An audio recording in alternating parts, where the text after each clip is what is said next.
Hello everyone, বলো তো এই মাছটা কী মাছ?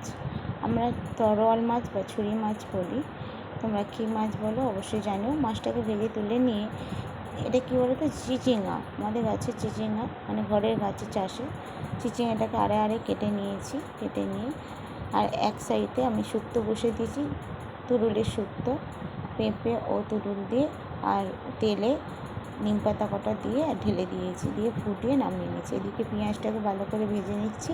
সবজির তরকারি করার জন্য প্রস্তুতি নেওয়া হয়ে গেছে। নোটে শাক সিদ্ধ করা ছিল ও মাছের মাথা দিয়ে কাঁঠালে আটি দিয়ে চিচিঙ্গা কটা ভেজে নিয়ে ওতে প্রয়োজন মতন জল দিয়ে সব রকম সবজি দিয়ে নেড়ে চেড়ে নামিয়ে নিলাম। সবজি তরকারিটা আমার কমপ্লিট হয়ে গেছে। কেমন হয়েছে অবশ্যই কমেন্ট করতে ভুলবে না। এবার মাছের ঝাল করব। মাছের ঝালের জন্য পেঁয়াজ, আদা, রসুন লাল করে ভেজে নেব, কাঁচা লঙ্কা বাটা সব দিয়ে, রসুন আদা সব দিয়ে পেঁয়াজটাকে লাল করে ভেজে নিয়েছি।